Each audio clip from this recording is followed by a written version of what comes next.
How's it going, Reef Keepers? Welcome back to another episode of We the Reefers. I have uploaded this to Spotify, Samsung Podcasts, Amazon Music. I believe it's on YouTube or Google Music or Google Podcasts, whatever. I think it automatically draws from YouTube. Tell me if it doesn't. And then I also uploaded it to a couple of podcast indexes so that smaller podcast apps can pick it up. I have notably not uploaded it to Apple Podcasts, and I don't know that I will. So I apologize to Apple Podcast users. I was a big Apple Podcast guy for a long time. It's kind of disappointing. They make you jump through like a lot of hoops to get your content posted on Apple Podcasts. Without making the story any longer, it's way harder to get it on Apple Podcasts, and I just don't know that I don't know if I'm up for it, basically. So maybe at some point, but don't hold your breath. I will say I don't subscribe to Spotify, but I'm able to listen to the whole podcast on Spotify. So I don't know if maybe you can listen to podcasts on Spotify. Like they only want to charge for the music. I'm not sure. But you could try Spotify. Just download the app. And I think you just type in We the Reefers and it'll pop right up.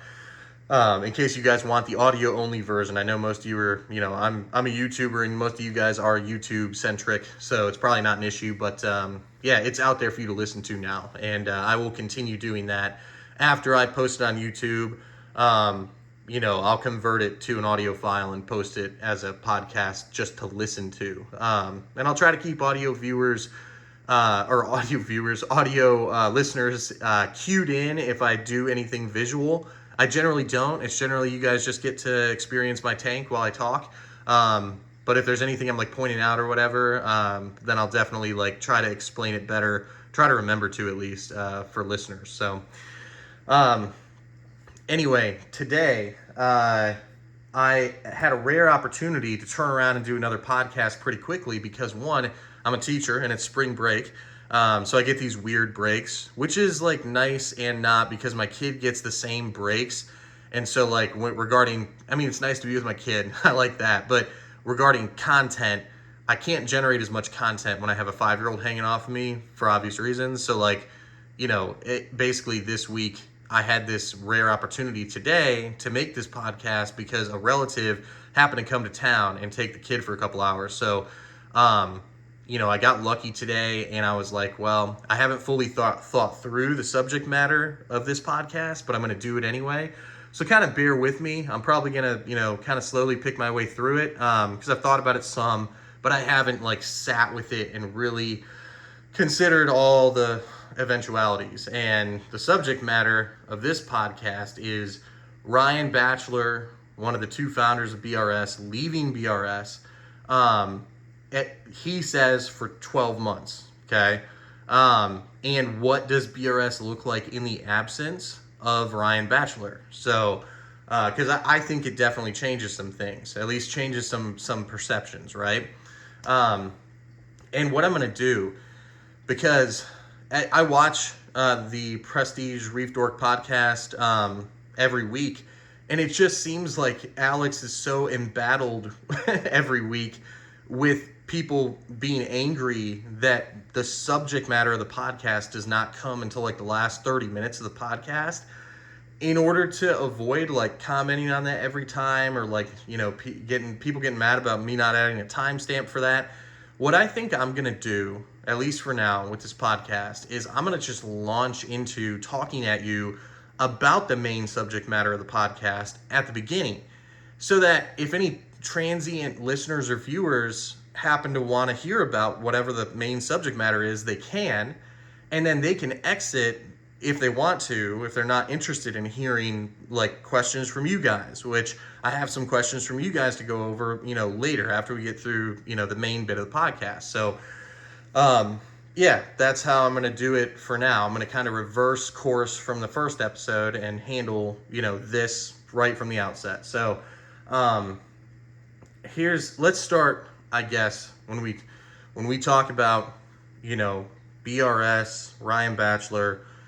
I guess you have to go, we'll start at the beginning. So, this is my understanding of the story, right? I haven't like deep researched this story. It's just stuff I've heard back in the day, that snippets of what he told in YouTube videos. So from what I gather, Ryan Batcheller, I forget if it was selling like pharma grade supplements or reef chili. The first thing that he, like, his first venture into selling stuff. It might have been reef chili, and then he very quickly transitioned into also selling pharma grade supplements for reefers. But he was a reefer and loved the hobby and was part of, reef groups and in it, like, in-person reef clubs, and basically had people who urged him, like, you should like do reef chili or whatever, farm grade supplements, he started doing something that a lot of people were like, oh yeah, we want this. And so he basically was like, okay, I'm gonna like do this, and got this guy Andrew on board, with the, his vision, his business that he wanted to start. And Andrew kind of handled the business side of it, and then Ryan handled, like, operating the day-to-day stuff, and being kind of the go-to guy and the face of things. And basically they started out just being like a limited operation, and there was such a need, or such a want from other reefers for what they were doing, that they slowly grew and grew and grew, and brought more things into their wheelhouse. And the business, I forget what year he's mentioned before. I don't know if it's like 2010, or at some point the business, it was clear, it was like taking off, right? And it was still just owned by Andrew and Ryan for a long time, until, and again, this is my understanding of it, right? Until Bertram Capital, this, venture capitalist group, was like, well, something in the pet industry would make our portfolio, whatever, more well-rounded, or, we could bring together all these disparate little companies that we see in this niche but high money hobby, and we could, polish this up and like increase its value. So basically they came to Andrew and Ryan, and from what I understand, Andrew, Ryan's partner, didn't really care about reef keeping, like, at all. Like, he was like a pure business dude. And so, like, to hear Ryan tell it, like, pretty recently, I forget on what, podcast or video I saw this on, but he was like, as soon as we accepted the money, Andrew was gone. Like, gone immediately. And then Ryan, being an actual reef keeper and more passionate, he ended up sticking around for longer, right? So that, that's very broad terms story on this. And it brings us current to today, where a few days, whatever day it was, a few days ago, Ryan Batcheller basically tacked on to the end of a BRS live stream, hey, just so you know, I'm gonna not be here. For 12 months, I'm gonna leave and go spend time with my family and whatever. And as people are, a lot of people are like devastated, because they're like, huge Ryan fans, and that plays into talking about later the impact of like him leaving, right? And there were some people seemed angry. They're like, can't believe this, like, whatever, like, this, it like, he shouldn't have sold the business, kind of thing. Like, look, now it all fell apart, he's gone, they're obviously bummed. And then there is a small contingent of people who are like, good riddance. You stuck around and like shilled for the biggest, entity in the hobby that's kind of, controlling a big part of the market right now. See you later, dude. Go live on an island, kind of thing, with your millions. And I don't like, so I'll say this, like, Ryan Batcheller, it's pretty undeniable that he did a significant amount of good for the hobby, especially, up till, like, I guess the buyout, right? Or whatever you want to call it. I don't know if it was venture capitalists, what they do, it's a kind of a strange thing that we really have to look into. But basically, like, he accepted the money, right? And lost control of the business that he had built. However, like I'm not I'm not mad at a guy who takes the millions. You know what I mean? Like I can't I am again, I've spoken on this before. I have the luxury of standing here and like throwing barbs at people who are in situations that I will never be in. I will never build a BRS. So I'm just a consumer, and I can be, I can be selfish from my consumer standpoint on so many things that are happening. So like I try to tamp that down and kind of, parse things out and find the reasonable middle way in all this. And when I'm honest, it's like, if somebody came to me and was like, I guess this reef tank is like one of the great things that I consider that I've built in my life. If somebody came to me and was like, oh yeah, I'll give you $1 million for it. Yeah. I mean, like I would take the $1 million. Yes. This is one thing I've built that I'm like extremely proud of in my life. Despite that, like would I take $1 million for me and my family? Yes, no doubt. So I don't fault Ryan Batcheller for that. And in fact, I think that like him building BRS from like the ground up, from like literally starting in an apartment, like bagging up, supplements to sell to reefers who are dying for this stuff, struggling to find consistent, sources for it on the market or however the story went. Like that's a great American success story, right? That's like, for our hobby akin to, like Steve Jobs starting Apple in a garage with Woz. Like, I mean, that's like, the reefing hobby is way smaller than like personal computing, consumer device market. But like, yeah, I mean, like that's a cool thing.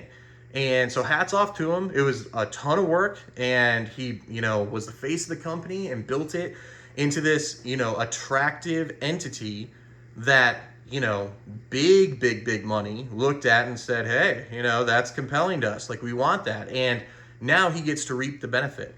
Now all that hard work pays off. He's still not an old guy, and he gets to have that money and go live his life with his family. And hats off. Like I believe that should be able to happen, right? Here's where the water gets murky, and I'm gonna take a drink of water before I do this. I'm gonna try to pick my way through this. So, all right, drink of water, had. So I was watching the Reef Dork live stream and paying attention to the comments, and by the way, Alex is like a huge fan of Ryan Batcheller, and I guess I'll address that briefly. Like, some people were like, what a fanboy. Geez, oh Pete. I think that BRS to countries like, to Europe, not a country, but, Europe as an entity, or like Australia, where they don't get a lot of Aperture products, not compared to what America does. To them, BRS is this like unique, impressive thing because, by the way, BRS is a unique, impressive thing compared to other entities selling gear, other houses of aquarium gear, because they actually did research. Like that was one thing that really, really catapulted their rise, is that Ryan specifically had this drive to actually do research, not just in products that they sell, but like reef research on like bacteria and light and coral growth and, nutrients and like all the, the Ryan and Randy years of research, the golden age of BRS research. It's pretty undeniable that like they added a significant amount of understanding to like how to be successful in reef keeping. And then we're able to also like bring gear into the mix. And yeah, it was helping them to sell gear, and it still helps them to marry that research with gear because they're going to sell more of it that way. They get to choose what they test.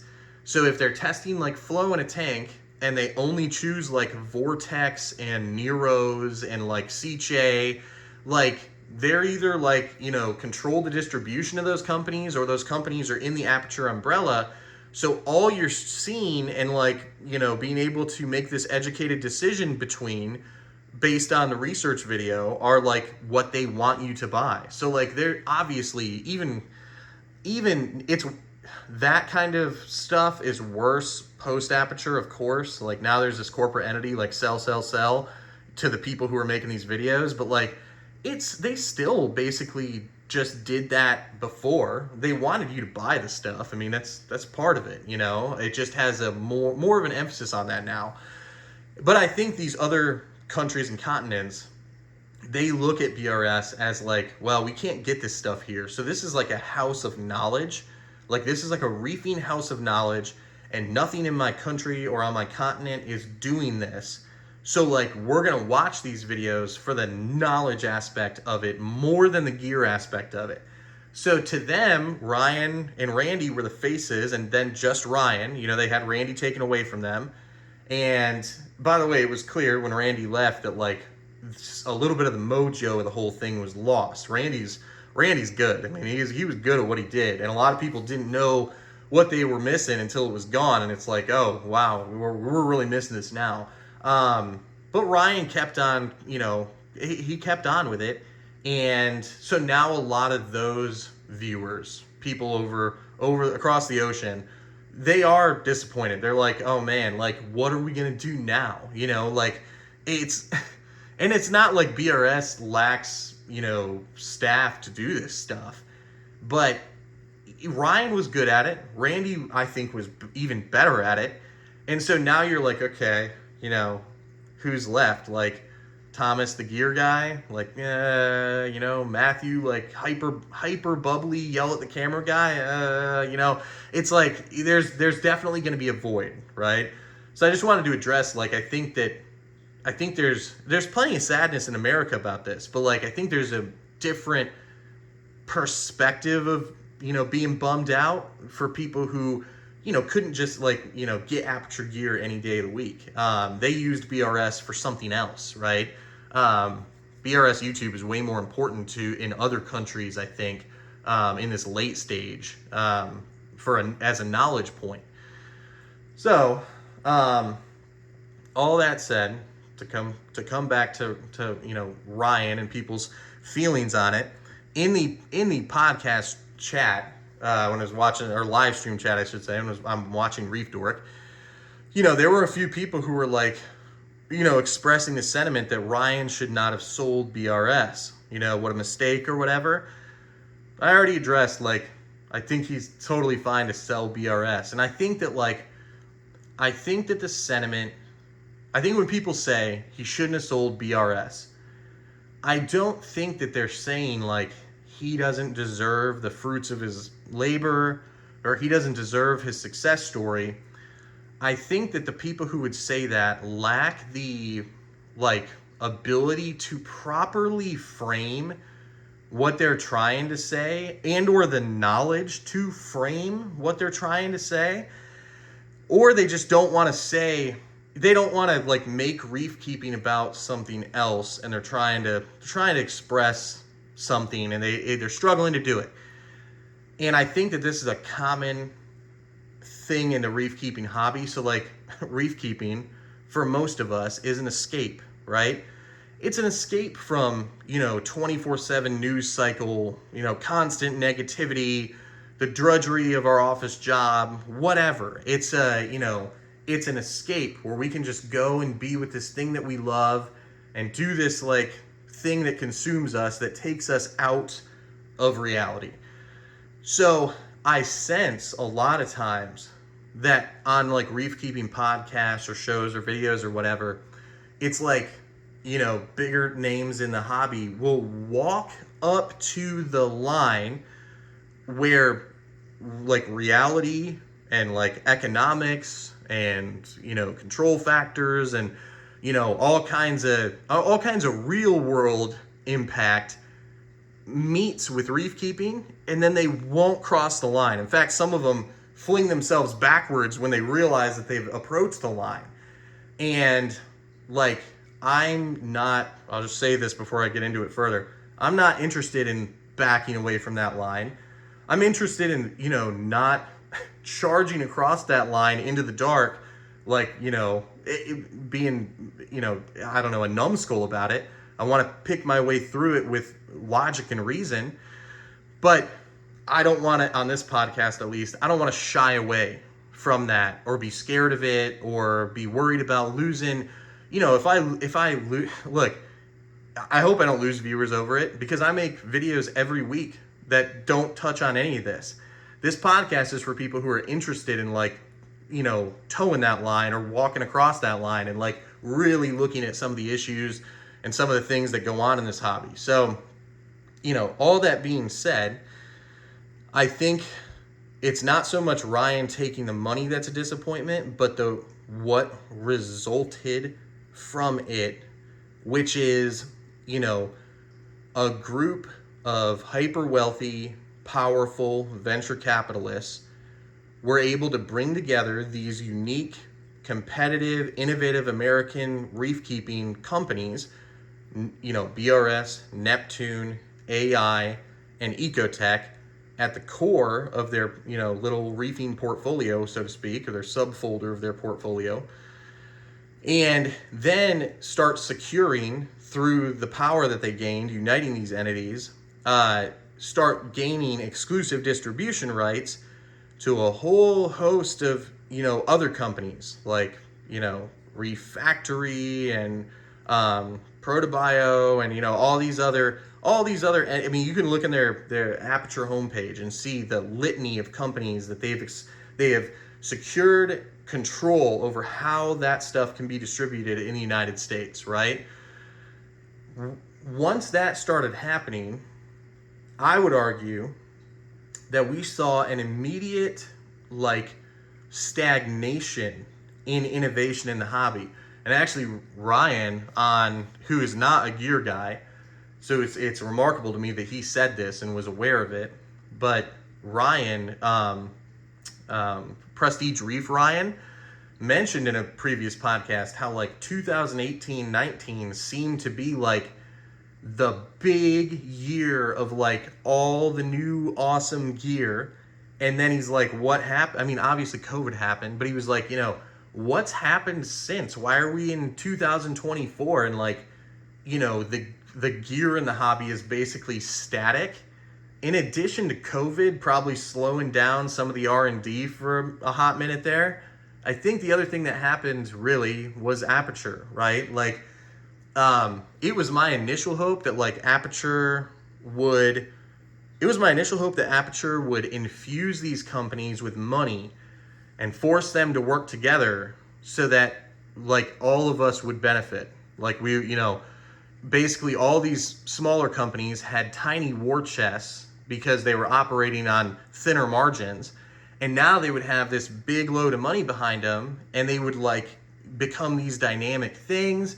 The apps would improve, the control of our devices would improve, the feature sets of our devices would improve, the devices themselves would go up in quality.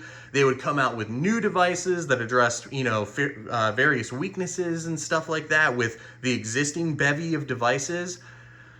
Not really much has happened, right? And I think that, was it 2020 that, like, I'm sure it was 2020 that talks of, Aperture being formed and bringing all this stuff together happened. And I think a lot of the press releases on all of it were, like, the end of 2020 or 2021. So, like, granted, we're, like, 3 years in. Like, there could be stuff in the pipeline. But really all we've seen is, like, pricing tiers that are, like, products or services be added. Like, oh, we're going to keep all of the Ecotech gear and AI gear Bluetooth only. And then if you want to Wi-Fi control these things, you're going to have to utilize, the Neptune Apex. So you have to buy that. And then you can buy another tier, which is an MXM module. Like, that is literally, like, the clearest, like, you must walk through these massive price steps in order to gain full functionality of a multi-$100 device kind of like corporate approach stuff that just makes my stomach turn. I mean, that's like the everything wrong with like a big venture capital group taking over, all these other little companies that were fighting each other for market share and continuously turning out better quality and more innovative products to benefit the consumer. And now that that benefit to the consumer is gone, prices have gone way, way up. And, people can argue about inflation all day. I understand that like inflation's been bad, right? Look at your grocery bill. But I still feel like, some of this inflation, and again, it's like, it's hard for the government to investigate whether inflationary expansion or, pricing that shoots way up at companies is legit or not. So I can't just sit here and say with any knowledge that this is what's happening. But I absolutely suspect that there are lots, and it may or may not apply to Aperture companies, but like I suspect a lot of companies are like, ooh, let's just ride this wave to higher profits. I mean, corporate profits are higher than they have, like at red hot levels right now. So like, to me, it's like, oh, we have to raise jack prices up because labor's too expensive and COVID stuff. And like, I'm like, okay, but like, wages are going up, but not at the same pace as profits. And like, guys, you're making record profits, right? So like, I don't know. I've just seen everything go up in the reef keeping hobby so much recently. And I'm like, okay, I'm just not seeing things developing in the direction that I hope they would with Aperture. And I think that a lot of people feel that way. And it comes out as Ryan shouldn't have sold Aperture. And I don't think that's what people actually mean, right? They're scared to say what they actually mean and get into this kind of stuff because nobody wants to like have the fight of like economic vision, right? But it's kind of like, unfortunately, it's inextricably tied to everything. Money and how our societies deal with money and how like politics factor into money and all of that stuff, it's all inextricably tied together. And you guys know, I've said it previously, I'm an ardent capitalist. Like I'm an educated guy, and I've looked at, hardcore socialism. I've looked at communism. I've looked at all these different, ways of doing society and doing economics. And it's, as far as I'm concerned, it's pretty undeniable that capitalism provides the greatest potential for quality of life for the greatest amount of people, right?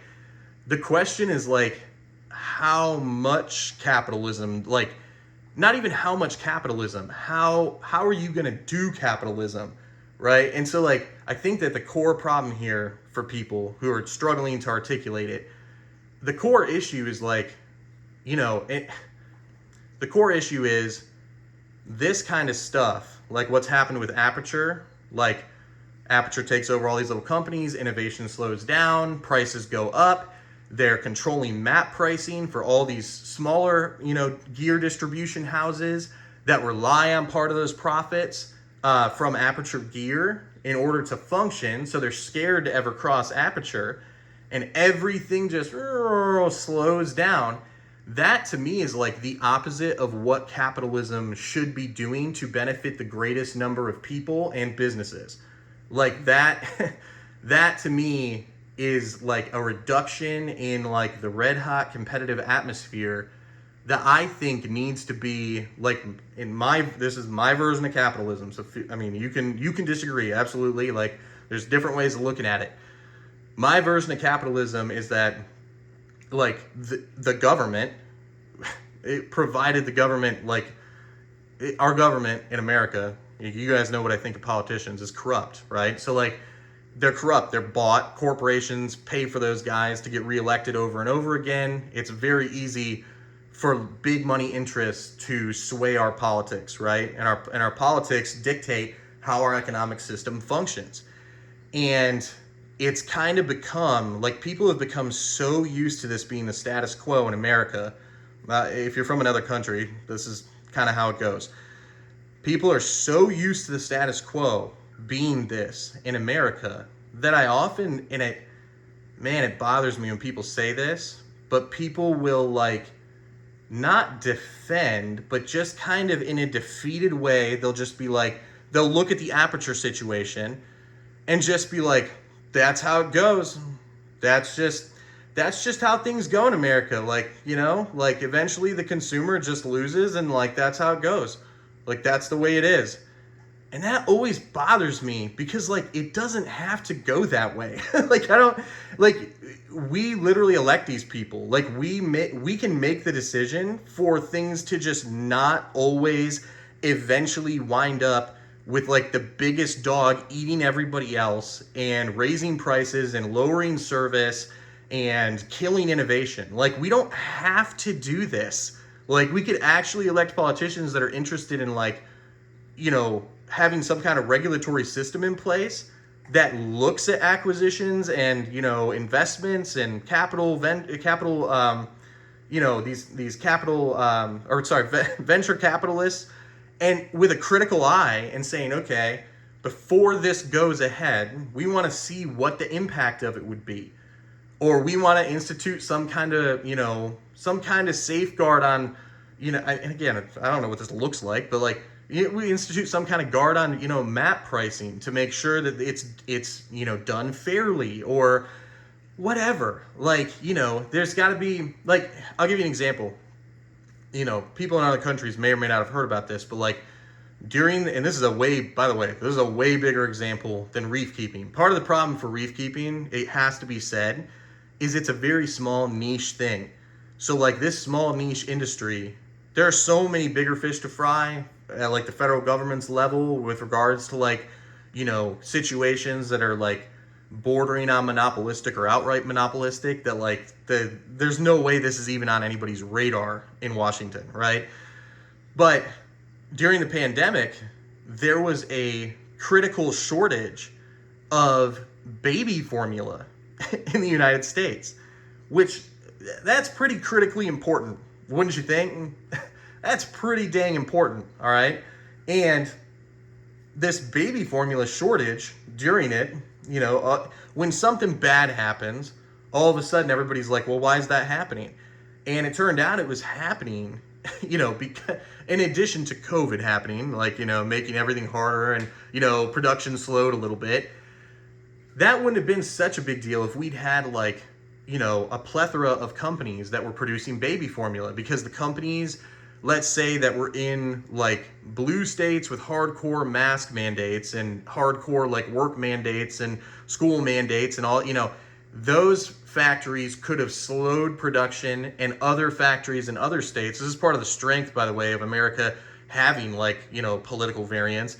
Other states, red states that did not have that hardcore mandates on like, workplace stuff, those factories and businesses that produce baby formula could have, in theory, ramped up production and filled the gap. But instead, we only have a very select few corporations that are like part of mega conglomerate corporations. We only have a few of them that make baby formula, come to find out. And in fact, some of those like mega corporations own multiple baby formula corporations under their umbrella. And, maybe centralized factories, the way that Aperture's doing with bringing Neptune over to Pennsylvania so that they can watch all the production of Ecotech and Neptune stuff, with a magnifying glass. Like often those power structures want to bring all of that stuff together so that they can watch everybody and keep an eye on it and, find out what's really happening over there. So that's like, big mega corporate mentality that really bit us in the behind during the pandemic. And people with like little babies at the time were struggling. I was lucky that my kid had just phased out of formula. I remember thinking to myself, I like going to the store and there's no formula, like none. Like the only formula was like soy formula, and the price had been jacked up by like 40% on it because it's like all it's available. Like that shouldn't happen. These are babies. Like, and so it bothers me when Americans are like, yeah, well, that's just how it is. It's just, I don't know. That's just, I don't really try to think about that stuff. It's stressful. Like, that's just how it goes. It, in my unesteemed opinion, that shouldn't just be how it goes. That shouldn't just be the way things are, right? But in America, foreign viewers, like, there is a pretty significant contingent of people, a pretty significant part of our population. I got a lot of family like this who's basically like, bought into the idea that like the market will figure itself out and it should just be like unbridled economic, capitalist chaos, and the government should not step in on anything. Eventually things will sort themselves out. And I'm just like, all you got to do is look for 5 minutes for an example, like the baby formula one. And it's like, yeah, but like, is that again, like who I'm concerned with is like the average consumer, like, in our hobby, the average reefing consumer, in the broader, context, the average American consumer. Is that really what's best? Like, is that babies like starving during the pandemic? Is that really like good? Like, should we maybe look at this? Like, yeah, I think we should probably really look at like what we're doing. And within that broader context, like if you, kind of zoom in on reef keeping, in my ideal world, like if not when Bertram stepped in to do this Aperture thing, then down the line as like control and their control over like innovation and different distribution houses, and as their list of like exclusive distributors grew, I think then it probably, in my perfect world, would have warranted a look like, hey, we understand this is a niche of the economy, a very slim niche, but like it seems like a lot of power and control and money is being funneled into one entity, and that entity is sort of breaking the nature of like capitalism, right? At least my version of capitalism, which is we try to spur competition and spur innovation and spur the seeking of the best price point for the value for the average consumer, right? Like that I think is like, I don't know, but I would say that's most people's version of capitalism that they would like to see, is one, maybe, not one that looks at such a niche sliver of the economy as reef keeping, but one that at least goes forth like with the spirit of, yeah, we want to like uphold competition, not allow like mega conglomerate corporations to just like, buy these massive portfolios of everything, and then it turns out that there's only like 2 viable major baby formula manufacturers in America. And so if anything goes wrong with one of them, half the country's babies are at risk. Like, that's not healthy. It's just not. I think most people would not deny, even like ardent like free market capitalists, that like that is probably not the best course of action, right? Like when I worked in the private sector, for instance, like the guy who ran our company, smart dude, he was like, it's critically important that we have multiple manufacturers in our, bevy of things that we sell that do the same thing. Like he refused to have only one manufacturer that we were united with that did one thing, because he was like, if one of them goes down, we have a backup plan and we can figure it out from there, and we don't have to like stop selling a huge part of our line. And like, yeah, that happened, by the way, during the pandemic. A couple companies that we, like relied on went down, but we had backups waiting in the wings that we also sold, so we were covered. Like that, as you reduce the amount of options for the market to tap into, you're gonna run it, like it's gonna hurt business too. Like, it doesn't just, I'm most concerned with the consumer, but it's gonna hurt businesses too in the long run, if you have too few options out there because they've all been bought up.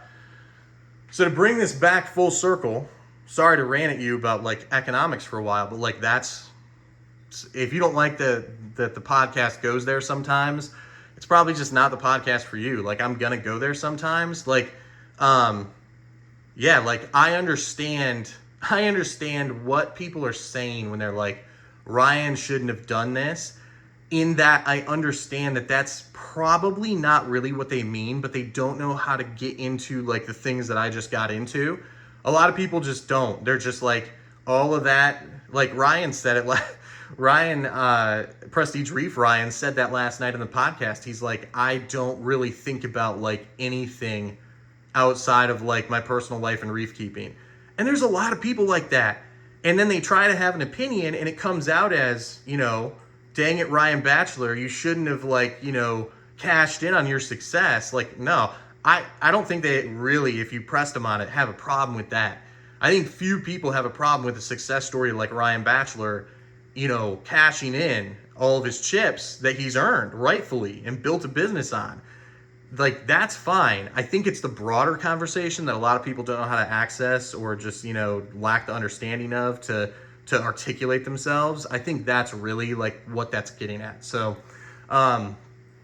however, this leaves this big question, this big overarching question that all reef keepers who pay attention to the reef keeping hobby now have, which is what now for BRS/Aperture, right? Like, I'll tell you right now, it's not like they're at risk. It's not like they're going away.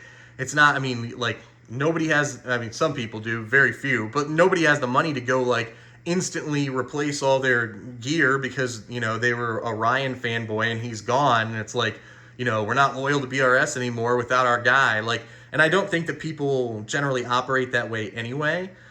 So, like, immediate impact, like on a business level, on a on a people buying stuff level, I doubt it's that significant.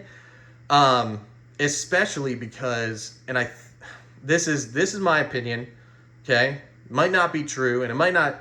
I don't know that it's especially fair for me to even say this because all we can take people at is their word, right? Taking Ryan Batcheller at his word, he's taking a break. And then he's going to come back, right? That's the official word. He's going to, for a year, he's just going to chill out. And then he's going to come back. And I could be totally wrong when I say this. I'm just throwing it out there. I don't think he's coming back. And even if he intends to come back now, right now, like, first couple days that he's off the job, I don't see it. I just think that, you have that kind of money that you rightfully earned. You're going to go take, this sabbatical or whatever. I found it ironic that he described it as a sabbatical. He's like, that's what teachers do. Like, no, that's what, like, the 5% of faculty who are tenured at public universities and make ridiculous money do. The rest of us never get to have a sabbatical like that, like in the middle of the part of the 9 months that we're working full course loads. Like, no way. But yeah, he's described it as a sabbatical. He's going to take this break. I just think that, like, even if he intends to come back, he has little kids. Like, I don't know that they're little anymore. I think one of them might be like little, like maybe my daughter's age or something. Regardless, he's going to take this break. He's got kids at home, and he's going to create a reef tank in his own house, and he's also going to go and travel and, like, go scuba diving and be on beaches and, vacations and, tapping into all this stuff that he earned over building BRS. And he's going to be like, if I were him, most likely, and, like, whatever, if I were him, I'd probably be like, wow, this is pretty great. I get to just, like, hang out with my family, like, all day, every day. My wife doesn't have to work because my company succeeded so much, and I don't have to work because, I made it succeed so much, and I got all these years left ahead of me, and I'm having fun with my reef tank, and, I don't know. If he does come back, I bet you it's in a capacity that's like, our guest founder, is coming back this week for a special podcast or what, like, I bet you it's like that. I bet you he never, like, he's going to go to the reef shows and stuff, he says. So I highly doubt that he goes away. I don't think he could. I think he actually does love reef keeping. Like, I don't think that's a lie at all. I think he actually loves reef keeping. So I'm sure he will be around. He will be a figure in the industry. but he's not going to be the front man for BRS. My call is he's not going to be the front man for BRS again. So, what does that mean long term for BRS? Here's what I think. Long term, I think that it doesn't hurt BRS this year, next year, the following year. But I think after, like, I don't know, like into year 3 of him not being around, if it proves that he does indeed not like come back, not fully, not as like a full-time guy doing full-time videos. If it does prove that way, I think that BRS's ability to tap into new reef keepers or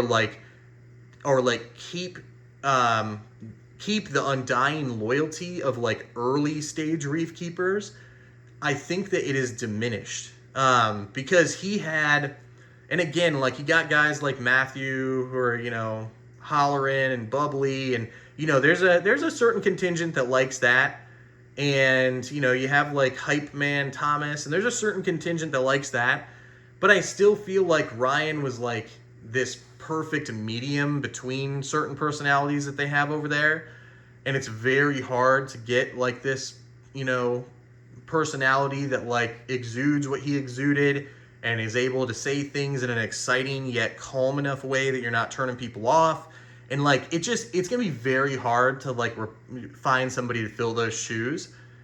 And if they don't, I think it does hurt them in like the early reef keeper to new reef keeper end, which long term will slowly kind of chip away at sales and stuff like that.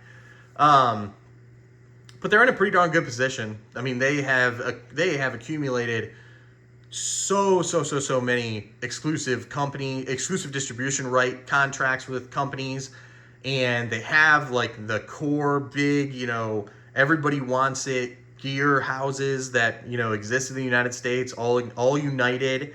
If they're able to pull Neptune through this horrific transition they're going through, they'll be pretty darn well positioned to weather that kind of storm and buy themselves time to figure it out.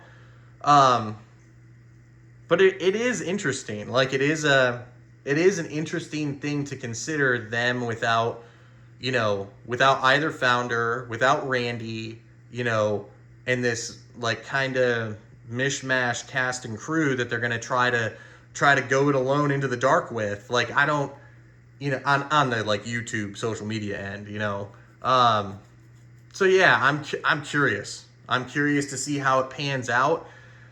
But day-to-day operations and their whatever 10-year plan, or I don't think it changes much. Here's where it changes for like more experienced reef keepers. Now that we've talked about the early stage people, more experienced reef keepers. So like I said a long time ago that I felt like Ryan was I felt like he wanted to stay and do it. He wasn't ready to leave his company yet.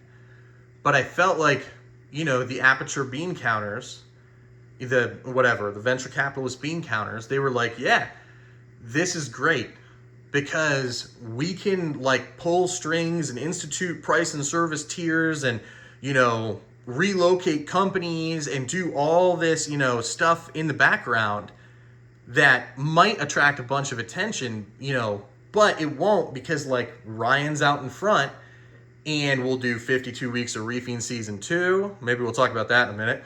And like, we'll just keep him out in front. And then like these fairly experienced reef keepers who are like Ryan loyalists will just see that, and that will take up press time. And like, we can like realign everything in this corporate structure that we want to in the background without like getting questioned too hard. So I think he had like a value to Aperture in that way. That like, I'm not saying that they were like using him or hiding behind him I think it was like convenient, like, oh great, yeah, go do 52 weeks of reefing season 2, go do it, man. Like, that's perfect. That's what we would have hoped for.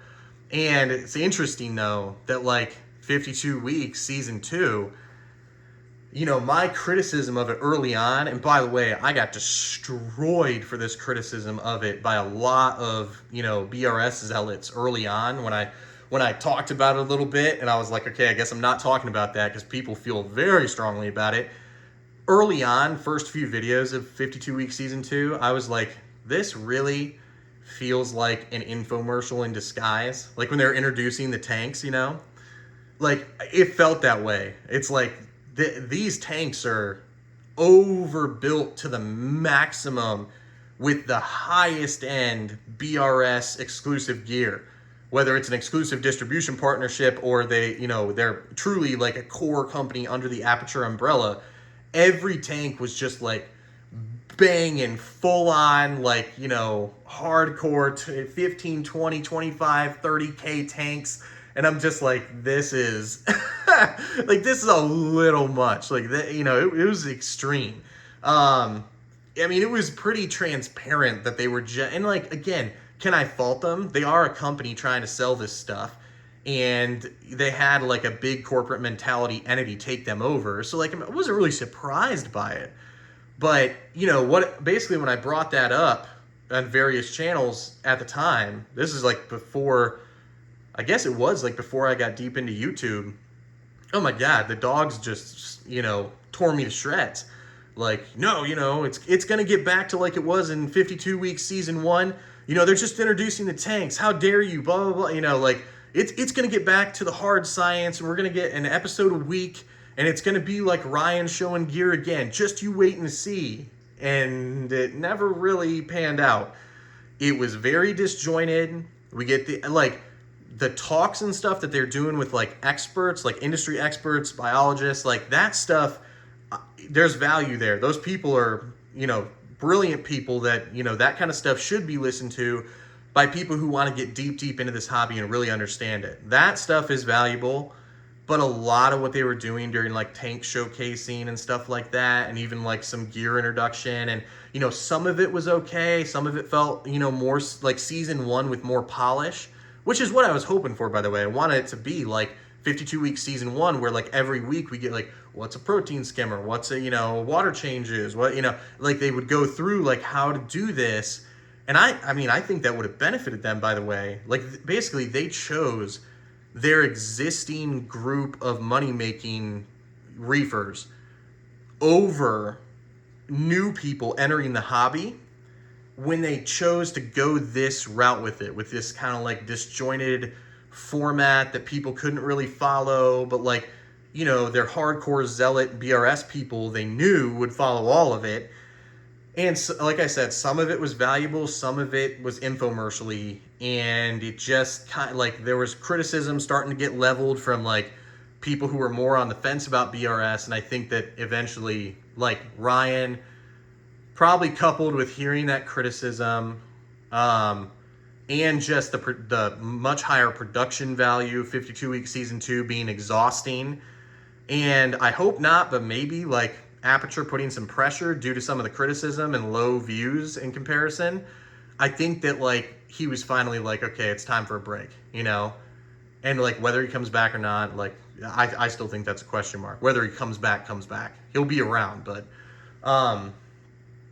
so yeah, I mean, like 52 Week Season 2 was an interesting thing. I mean, I think it kind of sealed the deal with him being like, okay, they're like, the company's continuing, like I'm good stepping back. So sorry, I need a drink there. It's a lot of talking. Okay, let's transition, because that was a lot, and I'm sure there's more to be talked about with it, but I'm tapped on that. I gave you guys 50 minutes of that. So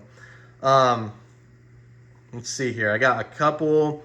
Unfortunately, I posted I didn't know if I'd truly be able to do it today, if this family member would take my kid, and they did. And I had just I realized I just posted a request for questions like an hour before I started filming this. So guys, look, if you're responding to that now, that whatever post I made, like asking for questions, just understand, like, the episode 3, I will put those questions on it for sure. But I'm gonna roll with like a couple multi-part questions that I got from a couple people. The first is like very relevant to what we just talked about. This is from Dappled Light. one of my favorite people to hear from. I love getting comments from Dapple. Always thoughtful, really kind person. So, um, what he asked was this. I'd be curious about your thoughts generally on the impact of big personalities in the hobby. Is it good to have well-known people to look to? Are they too easily bought by corporate interests? Does having recognizable faces help promote the hobby more broadly?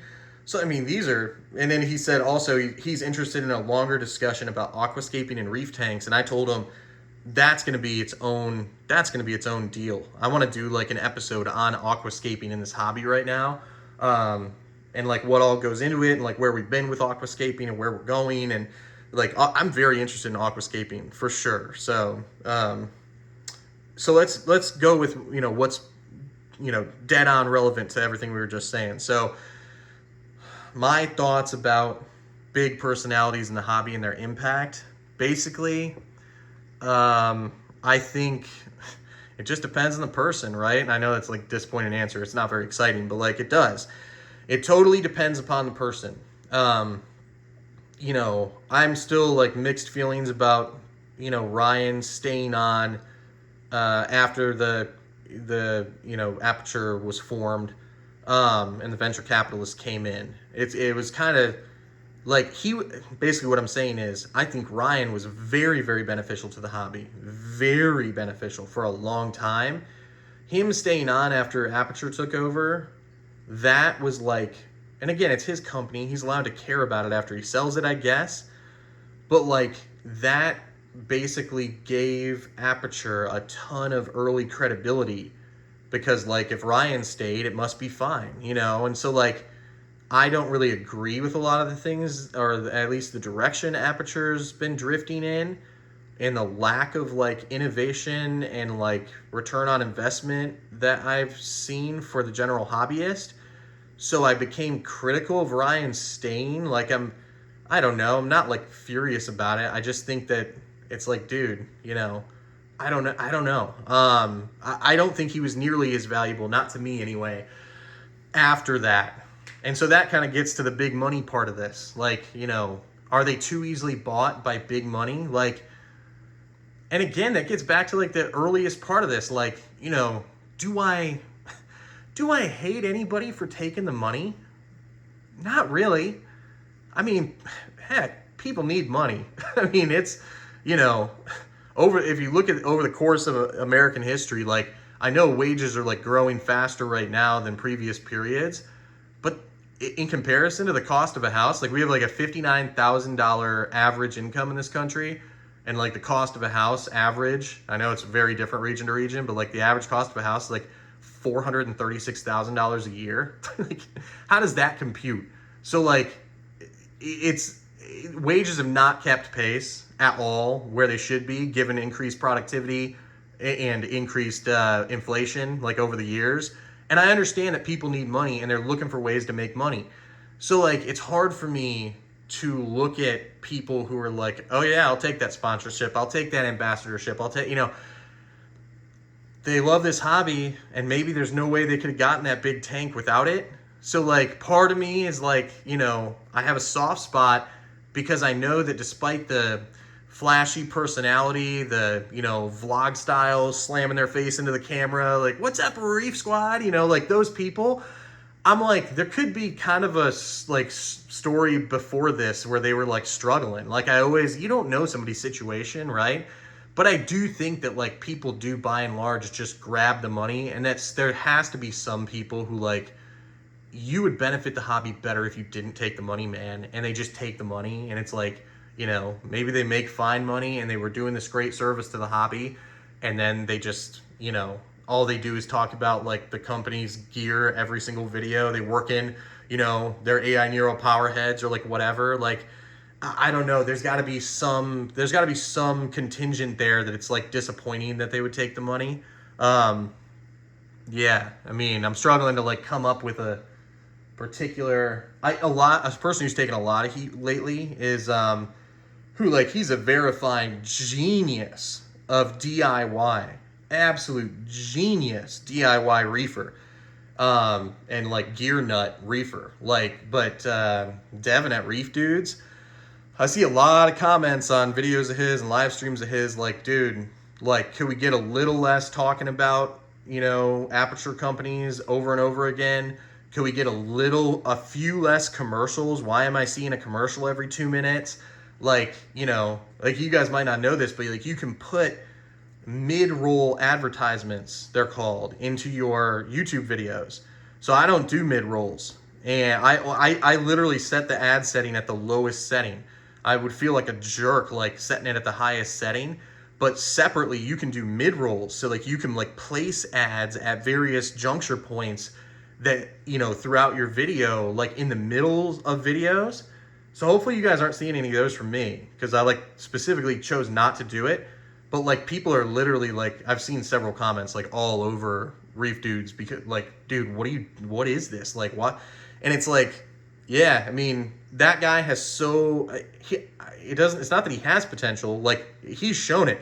I mean, that I have watched I've gotten so much good from his videos, but I don't really watch his videos anymore because like it is so heavy BRS aperture stuff, and it is so heavy on like advertisements on longer form content that I'm just like, nah, I'll find something else.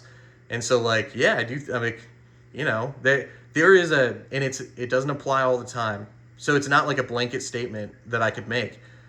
Everybody's different. And there are certain people that I'm like disappointed when I see it go that way, because I'm like, oh my God, like this person's freaking brilliant, Oh my God. It's like, now I just gravitate away from them and it bums me out. So, does having recognizable faces help promote the hobby more broadly? I don't know. I don't know that, like, until you get into this hobby, like, think about it. Did any of you know, like, who Ryan Batcheller was before you got into reef keeping? I didn't know who that was, Did anybody know who Julian Sprung was? Not that he's, like, some big YouTuber or something, but, like, did you know who that was? Did you know who Than from Tidal Gardens was? Did you know who Jake Adams was? Did you know Remy? Did you know Raj? These are all people who, like, all of us are like, oh yeah, this is like common everyday stuff for us. We're looking for these people's content, or it's coming across our feed on the daily because the algorithms, caught on, and we're seeking it. So, is there an impact to those personalities outside of the hobby? Like, do I think that, like, a dude whose hobby is fixing cars might be scrolling through YouTube one day and see Than from Tidal Gardens working to clean a giant skimmer, wearing a vest and suit that probably costs $2,000, and think that he's going to get curious enough to click on that, weird quirk personality of wearing a suit with your arm half in a giant bucket of fish poop? I doubt it. I doubt that a guy who's like, not looking for reef keeping is going to be like, wow, that compelling, interesting. I'm going to click on this video. Oh, whoa. That I want this hobby. I don't think that's happening very often. I think that, like, I don't know. It's so funny. Like, aquarium people are such an interesting, like, subset of humanity. And then reef keepers within the larger aquarium, the broader aquarium hobby, are such an even quirkier, weirder bunch.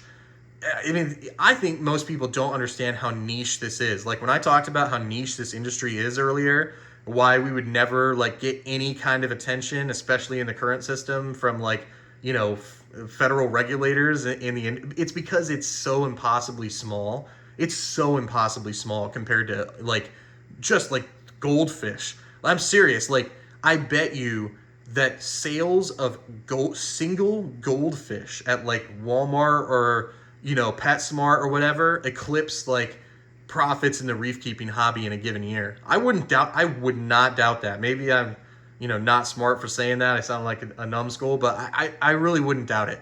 If there's more profit to be had in simple goldfish than there just that one species than there is in all of reef keeping. I wouldn't doubt it.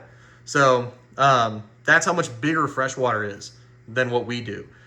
So yeah, I don't think it's gonna move the needle on the hobby per se.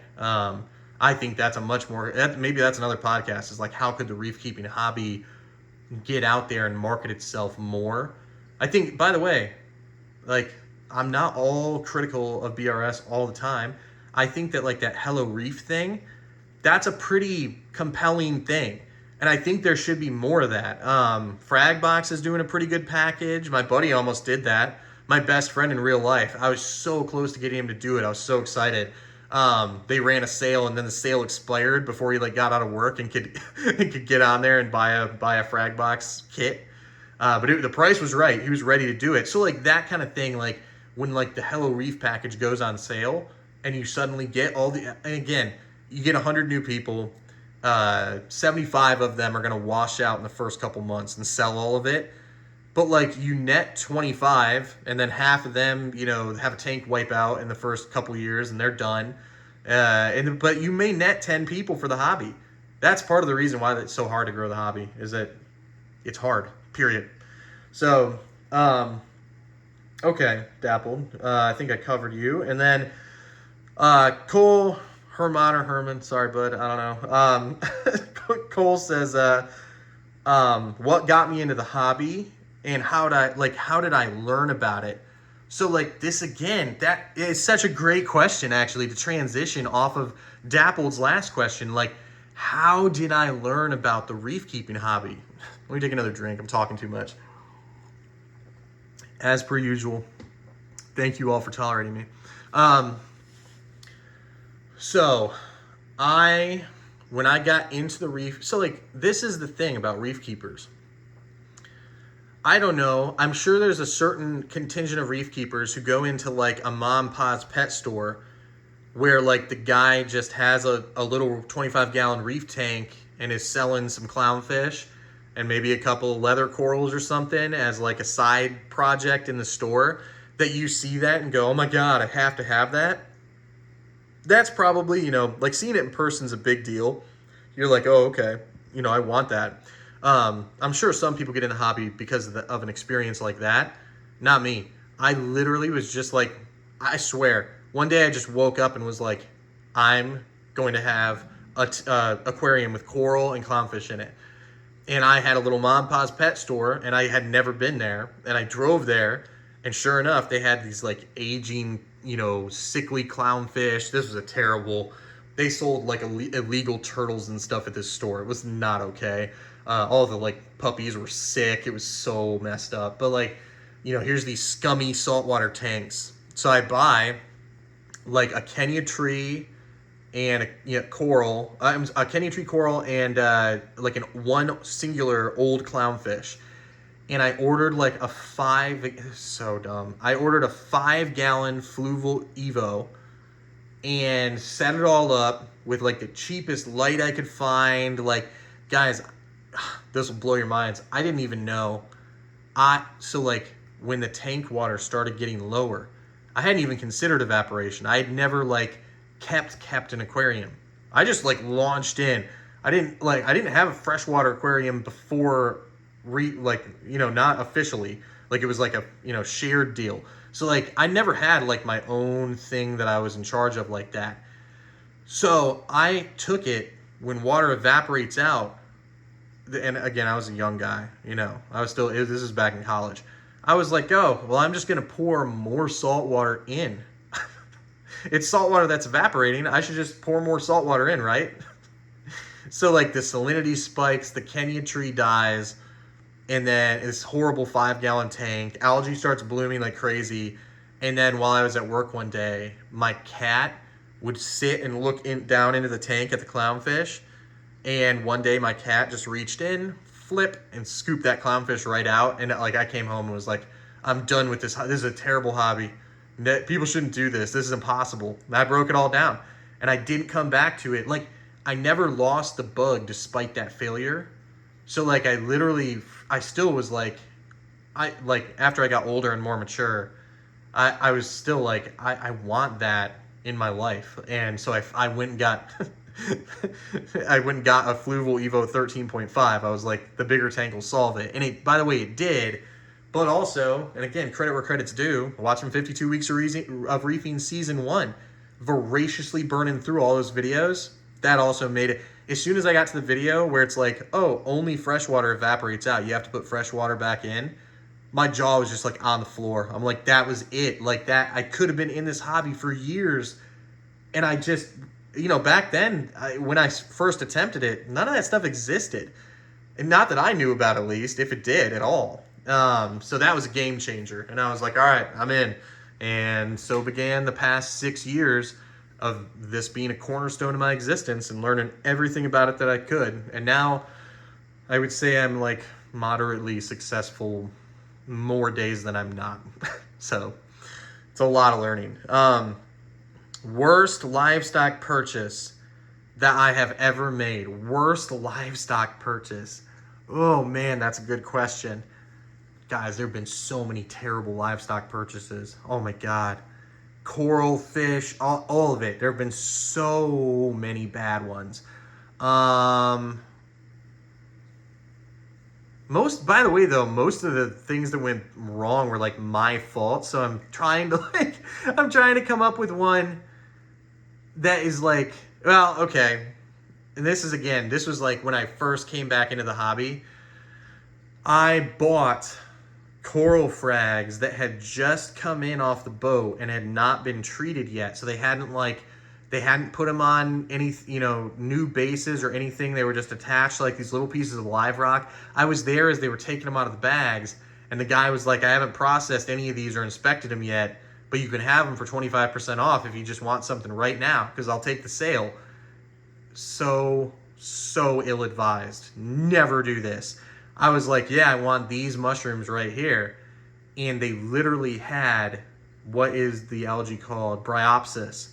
They were covered in bryopsis. And the guy goes, you see the algae, right? I'm like, yeah.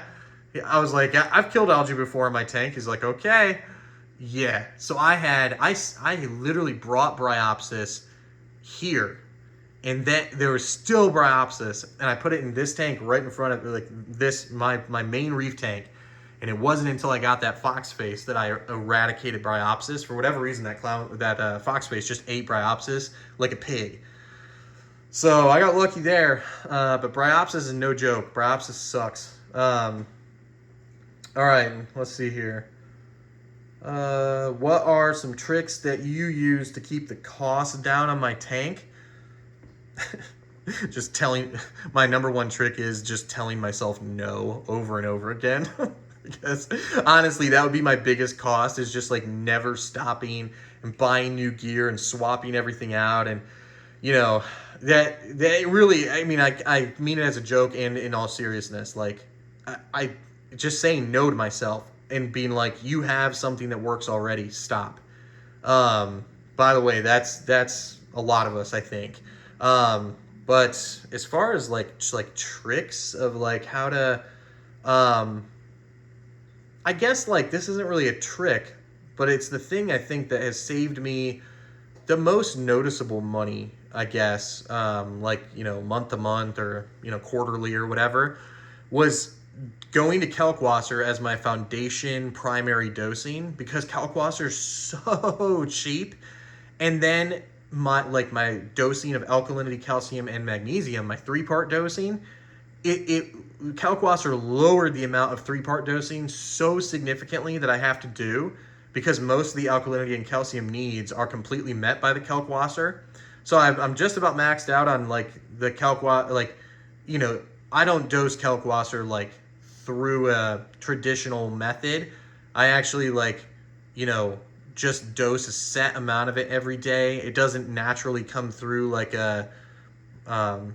it doesn't come through like an ATO. Normally an ATO goes into a Kalkwasser reactor and the ATO causes it to overflow into your tank, so you're truly maxed out on the amount of Kalkwasser you can use. I pegged my evaporation rate in the course of a day at 2,400 milliliters, and then set a set amount to dose to the tank at 2,200 milliliters so that I would not exceed the evaporation rate. And so I approach it differently, but still, even not fully maxing out the potential of Kalkwasser, I am using so much less 3-part to keep my levels precision dialed into where they should be. And I dose a little bit of 10 milliliters a day of what's it called? Oh, shoot. Oh, Alpha Reef. I I dose like 10 milliliters a day of Alpha Reef just as a little booster for all the primary elements, and as my like trace element cocktail. So that's how I dose, and that has really saved me a ton of money on what I was paying for 3-part in the course of like 1/4 of the year before. Yeah, great question. So that's it for questions. I'm sorry if people are posting questions and they're like, where's my question? I posted one. Like, if for this last hour and 15 minutes you posted questions, I promise you they will make it onto the third episode, the third installment of the podcast, which I don't know when it will be. I probably won't be able to record that this week. That would probably be like next week or the following week. Obviously, I'm not on any kind of release schedule. I thought it would be a month until I posted this one, and it literally is like a few days later.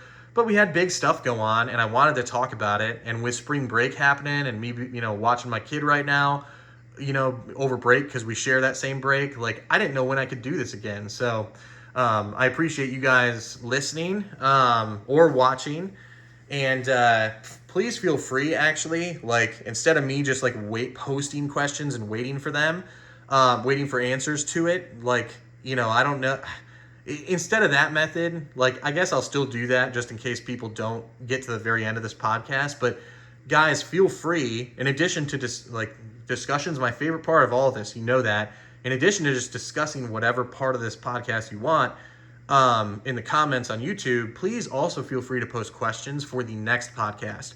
I just take out my phone and take pictures of the questions that come in and put them all in an album. And then, like, I go through those questions, and then I just clear the album out and start again. That's how I'm going to do questions. That's a janky way of doing it, but, like, it keeps it all together in one spot. So when people ask various questions in various different response, mediums, like, I can bring it all together. But, yeah, feel free to ask questions for episode 3, for sure. And tell me how you guys are enjoying this. Do you like the format of me, like, starting out the podcast with the big ticket item and then, shifting into focusing on what you guys want to know after that? Because I kind of liked that. I thought that after talking about such intense subject matter, it was nice to like slow down and just like relax and like do your questions after. So I liked it, but I want to make sure you like it. And yeah, guys, if anything ever crosses your, like, anything of interest in the industry or, biologically or whatever, if it ever, like, you guys ever encounter it, hop on my Instagram. It's the same deal, Kalamazoo Reefer. Send it to me in a message. If anything, whatever. I had somebody interestingly say on the last podcast that, like, they felt almost like I was, like, doing a reporter kind of thing or a journalist type deal with the first episode. And I don't know that I want to like have like the news and reefing, I don't really want to do that, but I do like that, like, the notion of following what's going on in the industry kind of loosely and then speaking to it from a like a point of view where I'm going to bring some doubt or throw some like critical thought or just some logic at it and kind of parse through it and think about it deeper than, so-and-so acquired who, or this new product came out, but only these people can sell it, or, they banned these fish, or like whatever. I don't want to just like, news, just an item of news. Okay, goodbye. Like, I actually want to look at that and have that often be probably the top thing that we look at on the podcast every time I do it. But I want to get into other stuff too. I'm literally Dusk will laugh because I'm like doing like graduate level research on what he sent me, but he sent me some of his planning methodology. One of my core subscribers, and it's so good. I mean, this guy is such a better planner than me on so many levels that I'm literally like studying the process of it and generating my own notes on it so that I can do a podcast that like walks through planning. So like that's one. I told you the aquascaping one, like I want to do that. I got to learn some more about that before I get into it. But like, yeah, if you guys have ideas, like, big ideas or like things going on in the industry that you want me to bring attention to or whatever, I want to like critically look at some of this stuff and have those be like centerpieces of future episodes. So Yeah, that's all I got. I appreciate. I just understand. I could not like do this without you guys having like spirited discussion with me and supporting this effort. I really couldn't. Like I wouldn't have enough, guys. I wouldn't have enough material. I wouldn't have enough confidence that anyone was interested or cared. So please, like, your support and your involvement in like discussion and helping me critically think things through and look at it from at items from different perspectives. It is crucial to like me being able to continue doing this. So I'm asking you, continue what you're doing. I so appreciate it. All right. And I hope everybody has a great week. Have a good one.